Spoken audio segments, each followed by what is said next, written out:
মায়ের গর্ভে থাকতে দেওয়া হয়েছে। যখনই তার খাবার শেষ চট করে মারা গেল। এখন গেল কোথায়? কাফন দাফন। আমরা কাফন দাফন করি আমাদের মতো, যার যেমনের আগে তাই তাই করি। কাফন সাদা কাপড়কে দিতে হবে, আগে গোসল দিতে হবে। গোসল নিয়ম হলো একজনকে একটা তক্তার উপর চৌকি খাটিয়ে যাই হোক যার উপরে শোয়াবেন, রাখবেন, ধরাবেন, তার উপরে রেখে ভালোভাবে তার শরীর পরিষ্কার করার পর অজু করেন। যেমন ভাবে আপনি অজু করেন, কিন্তু নাকে মুখে পানি দিয়ে নয়, মুছে নিতে হবে। অজু করার পরে তা কি করতে হবে? ডান কাপ থেকে পানি ঢালতে হবে। তাই না? একবার, তিনবার, পাঁচবার, তাতেও যদি ময়লা পরিষ্কার হয় যত খুশি ঢালে পরিষ্কার করতে হবে। পরিষ্কার হল আমরা যে করি ঘড়ি দিয়ে বোকাই, পায়খানাতে ঢেলা করাই, সব অতিরিক্ত কাজ, যেটা রাসায়নিক কোনো সমর্থন নেই, করা যাবে না। এটা মৃত্যুর ব্যক্তির উপর অত্যাচার করা। তো যাই হোক, এটা হলো। তারপরে সাদা কাপড়, পায়খানা 3খানা। হাদিস অনুসারে মহিলা পুরুষ সবাই একই সমান, কারণ পুরুষ থেকে মহিলা, পুরুষ থেকেই মহিলা। আল্লাহ রাসূলকে 3টা চাদর দেওয়া হয়, কাপড় দেওয়া হয়েছে, লুঙ্গি, লেফাফা, ইজার, ব্যাস। এই যে 3টা। কোনো পাঞ্জাবি ছিল না, আর পাগড়ি ছিল না। কিছু কিছু রাওয়ায় বা কিছু কিছু বর্ণের মধ্যে কামিজ বলা হয়েছে, ওই কামিজটাকে লম্বা করেই বলা হয়েছে, ওখানে ভেঙে দিয়েছে লম্বা করে আরাম। তো যাই হোক, কাপড়টা হলো কাপড় উদ্যোগ থেকে এখানেও মতভেদ। মতভাবটা কি? মতভেদ হলো যে নামাজে ভাবে হাতটাকে সেভাবে করতে হবে। নামাজে হাতটাকে কোথায়? ডান হাত, বাম হাত নিচে, ডান হাত উপরে। তা আমরা তাহলে আগে বাম দিকে কাপড় উঠাই না, আগে আপনার কাজ হবে ডান দিকে। আল্লাহ রাসূলের কথা বলেছে, জকা আমাবুল ইয়াদুল কান্না। আল্লাহ রাসূল যে কোনো ভালো কাজ করতেন ডান হাত দিয়ে করতেন, ডান দিক থেকে করতেন। তাহলে আগে দিতে হবে ডান, তারপরে দিতে হবে বাম, তারপরে ডান। একসাথে কিন্তু 3টা কাপড় উঠানো যাবে। 3টাকে 3বার উঠাতে হবে। আগে ডান, তারপরে বাম, তারপরে ডান, তারপরে বাম, এভাবে দিয়ে 3টা কাপড় দিতে হবে। কবরে যাবে, কবরে যাওয়ার সময় আমরা খাটিয়া দেখি 3বার নামাতে হবে। 3বার নামার কোনো যৌক্তিকতা আসে না। আপনার কবরস্থান আছে ওই আমজাদ, আপনি 15বার নামান, সমস্যা নাই। তা আপনার কানটাতে আছে, আপনাকে 3বার নামাতে হবে কেন? ঘাম লাগে গেছে, ঘাম বদলাম, নামান, কোনো সমস্যা নাই, তো নামাতে হবে, এটার কোনো দলিল নেই। তারপরে চলে গেলেন গোরস্থান, জানাজার জায়গায়। জানাজার জায়গায় আল্লাহ রাসূল বললেন, যখন মানুষ মৃত্যু মুখে পতিত হবে অতি সত্ত্বর তাকে গ্রস্ত করে দাও। যতক্ষণ পর্যন্ত তাকে উপরে রাখবা, সে যদি জান্নাতি হয় তাহলে তোমার নিয়ামতের জায়গা থেকে বঞ্চিত রেখেছো, আর যদি সে জাহান্নামী হয় তাহলে পাপিশ থেকে তোমার ঘাড়ে করে রেখেছো। এখন আমরা চলে গেলাম জানাজার জায়গায়। জানাজার জায়গায় যাওয়ার পর একটা লিস্ট হয়। কিসের লিস্ট? বক্তব্য দিবে 10 জন 15 জন মানুষ 1 ঘন্টা দাঁড়িয়ে। আপনি 10 ঘন্টা হাঁটা হাঁটা কাজ করতে পারবেন, কোনো সমস্যা হবে না। 15 মিনিট 20 মিনিট যদি দাঁড়িয়ে থাকেন, আপনি দাঁড়িয়ে থাকতে পারবেন। আর এটা আল্লাহ রাসূলের ভিতর নয়। ওখানে যারা ওয়ারিসান আছে তারা বলবে যে কে কিছু পাবে কিনা। রাসূল সাল্লাল্লাহু আলাইহি সাল্লাম বললেন, এ কি কোনো টাইম, এ কি কোনো তার কর্জ আছে? একজন বলি ইয়া রাসূলুল্লাহ আছে, আগে ওর কর্জ সমাধান করো, তারপরে আমি জানাজা দেব। আল্লাহ তো কাউকে এটা প্রাপ্য দিতে হবে যে আমি দিব, দায়িত্ব নিতে হবে বলে একজন বলছে আমি দেবো ইয়া রাসূলুল্লাহ, আপনি তার জন্য জানাজা পড়ান। পরের দিন আল্লাহ রাসূল বলছেন, কি ব্যাপার, তোমাকে সেটা দেওয়া হয়েছে? ইয়া রাসূলুল্লাহ আমি। আবার শুনে মুখ বিবর্ণ হয়ে গেল, মানে আগে সেটা সমাধান করতে হবে। আমরা এটা সেটা বলি কখন? শেষে। মানুষ যখন অধৈর্য হয়ে যায় তখন তাড়াতাড়ি নিজের মানুষকে কবর উঠায়। এটা বলার কোনো প্রয়োজন নাই। ইমাম সাহেব যদি বলেন, ইমাম সাহেব বলবেন, আমার মুসল্লি ছিল, আমি মসজিদের দায়িত্বশীল, আমার মুসল্লি ছিল, আমি তাকে দেখেছি 5 ওয়াক্ত সালাত আদায় করে, আল্লাহ যেন তাকে মাফ করে, বা আর কিছু দরকার নেই। আর যারা ওয়ারিসান আছে, ছেলে মেয়ে ভাই, ছেলে ভাই, এরা বলতে পারে, এদের বলার প্রাপ্য আছে। প্রথমে এটা রাসূল বলেছে। তারপরে কবরে নামাতে হবে ঠিক, কবরে নামাতে হবে পায়ের দিক থেকে মাথা ঢুকাতে হবে। আমরা কিন্তু বলে না বাতাও যেখানে যায় সেইভাবে ওই পশ্চিম দিকে নামা, ওখানে সুবিধা। আল্লাহ না রাসূলকে নামানো হয়েছে ওইভাবে। হাকিকাত থেকে আলহামদুলিল্লাহ আলাদা দুটা দিয়ে আছে। এই সাধারণ যেটা মানে ভেদাও এটাও আছে, পায়ের দিক থেকে মাথা ঢোকাতে হবে, যেভাবে এসেছে সেভাবেই যাবে। শুধু পার্থক্য কি যে এই সময়তে শুধু কাপড়টা দিতে হবে, কাপড় ছাড়া দাঁড়া দেওয়া যাবে।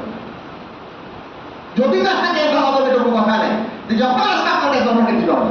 তারপরে কি বলবেন আপনি, যারা ওখানে আছে নামাজে রাখছে ওরা বলবেন বিসমিল্লাহি আলা মিল্লাতি রাসূল সাল্লাল্লাহু আলাইহি ওয়াসাল্লাম। এখানে আমার মতভেদও আছে।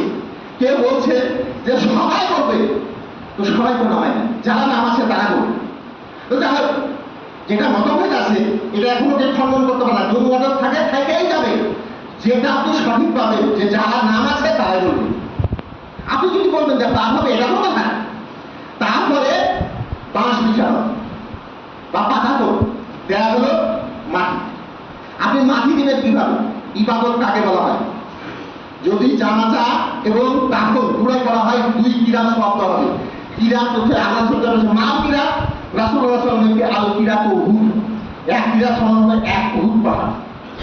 তারপরে সবাই যখন যাচ্ছেন, আপনি যখন মাটি দিচ্ছেন তখন এখান থেকে শুনতে পারেন, এখান থেকে চালাচ্ছেন, এটা নিয়ন্ত্রণ। ওখানে যেতে হবে, বলা হয়েছে মাটি দরকার সারা সাতালা 3 খাবল মাটি দিতে হবে। উঠার পরে মাটি মাথার দিক থেকে পায়ের দিকে সরে দিতে হবে। আস্তে আস্তে চালিয়ে দেওয়া হবে না, চালিয়ে দেওয়া হবে খেয়াল করা। আমি এক জায়গায় গেছিলাম বগুড়া, ওখানে এক আত্মীয়ের বাড়ি, ওখানে একটা জানাজায় গেছিলাম। তো ওদের ব্যাপারে আবার আলাদা, ওরা মাথার ওখানে একটা, প্যাডের উপরে একটা, আর পায়ের ওখানে একটা। এটা কি? তো মাথা দিয়ে দুনিয়া বিচরণ করেছে, প্যাড দিয়ে সারা জীবন খেয়েছে, পা দিয়ে সবসময় চলেছে, এই তিনটাকে বন্ধ রাখতে হবে সমান। এটা বলতে ওরা আসলে পীর পূজারী মানুষ। তো যাই হোক, এটা যখন হলো, মাটি যখন শেষ হলো, মাটি কবরটাকে সমান করতে হবে, পুরো করতে হবে। পুরো করার পরে আল্লাহ বলছেন যে তোমরা তোমার ভাইয়ের জন্য ক্ষমা প্রার্থনা করো। কার কাছে? আল্লাহর কাছে। আমরা কি বলবো তখন? আল্লাহ মাগফিরাহু ওয়া রাহমাহু, আল্লাহ মাগফিরাহু ফাইন্নাকা আনতাল গাফুরুর রাহিম, আল্লাহ মাগফিরাহু ওয়াসাব্বিহু আসমা। আমাদের বলি না, আমরা শুধু দাঁড়িয়ে আছি যে মুনাজাত করবে কখন। ওখানে কিন্তু রব্বানা যালামনা আনফুসানা নাই। জিয়ারতের দোয়া মাত্র 3টা। এখানে অনেক আলেম, প্রিন্সিপাল, শিক্ষক সবাই আছেন। 3টা। একটা হলো জাইফ, আসসালামু আলাইকুম ইয়া আহলাল কুবুর, এটা হলো জাইফ। আসসালামু আলাইকুম ইয়া আহলাল দিয়ার মিনাল মুমিনিনা ওয়াল মুসলিমিনা ওয়া ইয়ারহামুল্লাহু মুস্তাকিমিনা ওয়া মুস্তাকিনা ওয়া ইন্না ইনশাআল্লাহু বিকুম লাহিকুন। এটা হলো দোয়া। কখন জিয়ারত হয় তারপরে কিছু বলার নাই। কিছু কিছু আলেম বলে ওখানে যে দুরূদ পড়তে হবে। তাহলে আমরা কি বলি? সবই আমাদের উল্টা। আপনি মুনাজাত করেন, দুয়া করেন, আপনি একা করেন, সারাদিন আল্লাহ রাসূল করেছেন। আল্লাহ রাসূল বাকুল গাছটাতে গেছেন, হাত তুলে মুনাজাত করেছেন 1বার, 2বার, 3বার। আয়েশা রাদিয়াল্লাহু তাআলা বলেছেন, আমি হিংসাবোধ করলাম, ঈর্ষা করলাম যে কে জানি আল্লাহ রাসূলের আজকে আমার এখানে থাকার কথা অন্য বিবির কাছে যায় নাকি। দেখছেন না বাকুল গাছটা, যেখানে যেটাকে আমরা এখন বলি জান্নাতুল বাকি। জান্নাতুল বাকি বলার কোনো প্রয়োজন পড়ে না, যেটা আল্লাহ রাসূল বলে গেছেন গাছটা, আমরা জান্নাতুল বাকি, জান্নাত কেন বলতে যাবো? জান্নাত কোনো তো বাগান, ওটা হলো কবর। কবর তার বাগান নয়, কবর তো ঘর। এটা হলো এই যে ইরাকিদের দেওয়া, ইরানিদের দেওয়া এই নাম বাকিউল গার্কার, এটা আল্লাহ রাসূলের নাম। সেখানে ছাও গাছ ছিল, সেখানে আল্লাহ রাসূল আপনি করে যান, রাত্রিবেলা বাপ আছে, দাদা আছে, ভাই আছে, যান ওখানে যে মুনাজাত করেন আল্লাহর কাছে, আল্লাহ তুমি ক্ষমা করো। আপনি আমি জানেন না কিছু জানেন না, শুধু বলেন আল্লাহ আমার বাপ যদি কোনো পাপ করে থাকে তুমি ক্ষমা করো। আমি তোমার পাপি বান্দা, আমি কিছু জানি না, আমি তোমাকে স্মরণ করি, তোমাকে মানি। তুমি আমাকে তোমার বান্দা হিসাবে কি করো খবরে, আমার বাপের খবর আজ আপনি মাফ করুন। এটা তো বলতে পারবো কিনা? এখন সব হলো, তখন ফেরেশতা আসবে, সময় কিন্তু হয়ে গেছে মাত্র 1-2 মিনিট। ফেরেশতা আসবে কবরে, আসার পর কি হবে? বলবে মান রব্বুক, তোমার প্রভুকে। তো যাকে জানা থাকবে ওরা বলবে রব্বি আল্লাহ, আমার প্রভু আমার রব আল্লাহ। মান দীনুক, তোমার দিন কি ছিল? বলবে আমার দিন ছিল ইসলাম। হ্যাঁ পয়সা ফিকুম রাসূল, তুমি তাকে চিনো? বলবে হ্যাঁ, ইনি আমাদের রাসূল সাল্লাল্লাহু আলাইহি সাল্লাম। তিনটা যখন বলবে তখন ওরা বলবে তোমার জানলে কোত্থেকে? ওরা বলবে কোরআন আর হাদিস, এই তিনটা আমরা জেনেছি। ফেরেশতা বলবে তুমি যেটা বলবে এটা আমরা জানতাম। তাহলে আযাবের ফেরেশতারা নাকি মুনকির এটাও জানে যে এটা সৎ ব্যক্তি অসৎ ব্যক্তি। আল্লাহর পক্ষ থেকে একটা আওয়াজ আছে, সাদ্দাক্তা আব্দি, এই আমার বান্দা সত্যবাদী, সত্য কথা বলেছে।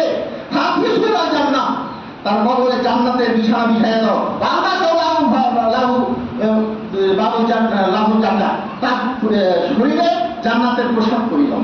ওয়াক্তাবু লাহু বাবুল জান্নাত, জান্নাতের সাথে তার কবরে একটা সংযোগ করে দাও। যখন হয়ে গেল তখন নাম পুরুষ। একজন বিবাহিত ব্যক্তি নতুন জামাই বাসর রাত্রে স্বামী স্ত্রী একত্রিত থাকার পরে অনেক রাত্রি জাগরণের পর যখন ঘুমায় তখন আর ঘুম ভাঙে না। তখন কি করে?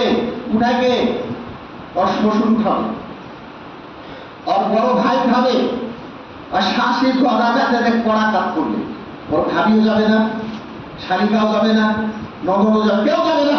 আমরা তো যাই, আমাদের এখন সদর আছে, এরকম কথা বলতে হয়। ও যাবে। আর যদি ভালো আত্মারা হয় বলবে আমি কিছু জানি না, হ্যাঁ হ্যাঁ আমি এ সম্পর্কে কিছুই জানি না, মানুষ বলতো যে আল্লাহ, তাই না? বলবে তোমার দিন কিছু, মানুষ বলতো দিন, আমি আসলে দিন মানতাম না।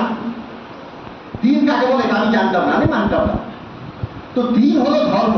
ধর্ম তো অনেক আছে, মুসলিম ধর্ম, বৌদ্ধ ধর্ম, খ্রিস্টান ধর্ম, ইহুদি ধর্ম, তারপরে হিন্দু ধর্ম, অনেক তো আছে।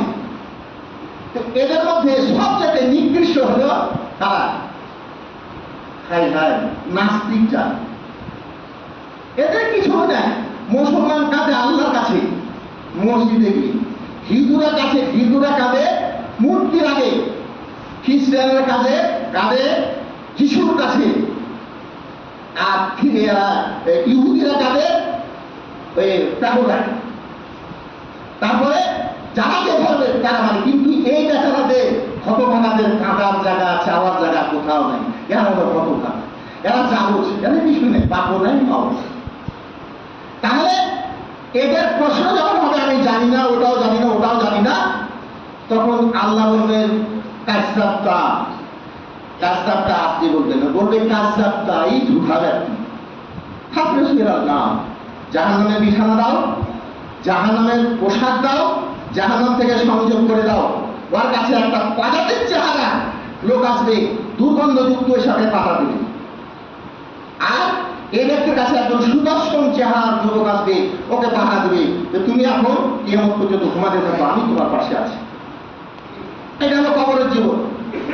আমরা কবরকে যদি ভয় করি তাহলে আমাদের প্রথম কাজ হবে আল্লাহ এবং আল্লাহ রাসূলের আনুগত্য করা, আল্লাহকে ওয়াহদাহুল্লাহ শারীক বলে মেনে নেওয়া, আর রাসূলকে তার রাসূল বলে ঘোষণা করা এবং কাজে পরিণত করা। আমরা জানি কালেমায় একটা লা ইলাহা ইল্লাল্লাহ, আরো যা আসলে শাখা প্রশাখা। এখানে হলো কালেমাটা হলো তিনটা কাজ। একটা হলো অন্তরে বিশ্বাস করা, মুখে প্রচার করা, আর কাজে পরিণত করা। আমরা কোনটা করি? মুখে করি, কিন্তু অর্থ মানার জানি না। সবাই বলেছে শিখে নিয়েছে মাত্র, কিন্তু আসলে অর্থ জানি না। আমরা মানুষ, আল্লাহ আমাদের প্রভু, তিনি আমাদের সত্তা, স্রষ্টা, তিনি গাফর রাহিম। আমরা যেই সকল ভুলই করি না কোনো, যখন আমরা আল্লাহর কাছে হাত পাতবো, আল্লাহর কাছে চাইবো, আল্লাহ দিতে প্রস্তুত, আল্লাহ দিতে প্রস্তুত, আল্লাহ দিবে, ক্ষমা করবেন। আল্লাহ গাফুর রাহিম। আল্লাহ সবচাইতে কাকে ভালোবাসে? আদম সন্তানকে ভালোবাসে। এই জন্য যে আদম সন্তানকে আল্লাহ সুবহানাহু ওয়া তাআলা দিয়ে হাতে তৈরি করেছে। তো আমাদের জন্য গাফুর রাহিম তো কারণ গরু ছাগলের জন্য নাই, ওদের তো পাপ নাই। আমরা পাপ করবো, আমরা আল্লাহর কাছে চাইবো, আল্লাহ আমাদের ক্ষমা করবে, আল্লাহ যেন আমাদের কবুল করবে। আস্তাগফিরুল্লাহ লা ইলাহা ইল্লা হুয়াল হাইয়ুল কাইয়্যুম ওয়া আতুবু ইলাইহি। আমার একটা শেষের কথা, মাত্র 1 মিনিট। আমি এখানকার নাতি, সবাই চেনেন, মামাতো ভাই, ফুফাতো ভাই, খালাতো ভাই। আমি এখানকার নাতি, আমি এখানে আজকে খুতবা দেওয়ার উদ্দেশ্য হলো আমার এক বন্ধু যারা অসহায় আমাদের যে ভাই আমার যদি একটু কিছু করতে আমার খুব লাভ হতো। কারণ আমার এমন কান্দন আছে, আমার পেশা যখন বন্ধ হয়ে গেছিল করোনার সময় আমার কাছে কেউ যেত না, কেউ যেত না, ভাই এটা আমি মারা যাবো, অসুস্থ আছে। এখন আমাকে ফোন করছে, ভাই কেমন আছেন? ভাই আমি অসুস্থ, আমার পেশা বন্ধ হয়েছে, 8 মাস থেকে আমার ক্যান্সার কাটা আছে। তারপরের দিন বেচারা আমাকে 5,500 টাকা আর কিছু চাউল মুরগি এটা সিনেমাটা দিয়ে গেল। ওই বেচারা এখন আমাকে যে ভাই আমি খুব অসুস্থ, আপনি যদি কিছু পারতেন, আমি তো আপনি বলতে পারছি না, যদি পারতেন আমাকে কিছু যদি দিতেন আমি একটু খুশি হতাম। আমার এখন চাকরি নেই, আমার হাঁটু অবস্থা, আমার পা কপড়া ছিল না, আমাদের এখন ভালো হয়ে গেছে, হয়তো বা কোথাও চলে যাব। আমার আত্মীয় হিসাবে আমার অনুরোধ, আপনারা আমি থাকবো এখানে, আপনারা আমাকে কিছু দিয়ে যাবেন যেটা বেচারা মুখ খুশি করতে পারি। আর আসরও থাকবো, যদি এখানে না আনেন আসার সময় সরাতে আসবেন, নিয়ে আসবেন, আল্লাহ যখন করবেন। আল্লাহ বলছেন আর সাতটা দুপুর আর 7টা দুপুর হাম, 7টা হলো দলিল, দান হলো দলিল। একজন মানুষকে বলে যা তোমার জান্নাতের টিকিট হয়ে তুমি জান্নাতে চলে যাও, ও বলে না আমি জাহান্নামে যাবো না। কেন? যে আমি 7টা করেছি। তোমার রাসূল বলেছে আর 7টা দুপুর হাম, দলিল 7টা হলো দলিল। আমার কাছে দলিল আছে, আমি জান্নাতের দলিল করে রেখেছি, আমি জান্নাতে যাবো, ঠিক আছে যাও। এইটা হলো 7টা। আর 7টা তো তোরা তোর বাবা, এই 7টাতে দানকে বাধাকে কি করে দেয়? দূর করে দেয়। আর 7টা তো সফল নাশ। আর 7টা হলো ময়লা, সাধারণ মানুষ খেতে পারে না। ছোট্ট একটা কথা শুনে সময় হয়ে গেছে, রাগান্বিত হয়েন না। আল্লাহ রাসূল সাল্লাল্লাহু আলাইহি সাল্লাম হুসাইনকে নিয়ে বসে আছেন খেজুরের উপর, 7টা খেজুর, ছোট্ট বাচ্চা লাফতে লাফতে একটা মুখে ধরেছে। আল্লাহ রাসূল লাফতে বসে, হাই হাই করেছো নাকি তুমি? আর তুমি করেছো নাকি? এটা 7টা জিনিস। আমরা ভদ্র মানুষ, আমরা সাদা খাই না, মুখে আঙ্গুল ঢুকে বের করে নিল সাদা এরকম জিনিস। বলছে আমাদের বাড়তে যারা কাজ করে তারাও সাদা খায় না, তাদের জন্য সাদা খায়। তো কত জিনিস, তাই এই 7টাকে আমরা পরিত্রাণ পাই, আমরা সকলে যাতে অংশগ্রহণ হতে পারি। আল্লাহ যেন বলবেন আমি আয়া নিল্লাহ ওয়ালা কিন্নাল্লাহু মুত্তাকিন করিশান বাইরে দুর্বল হাতে অফাসম তরল বাড়িয়ে আল্লাহ তাআলা তাআলা ওয়ালা যিকরুল্লাহ তাআলা ওয়া তাআলা ওয়া তাআলা আসসালামু আলাইকুম।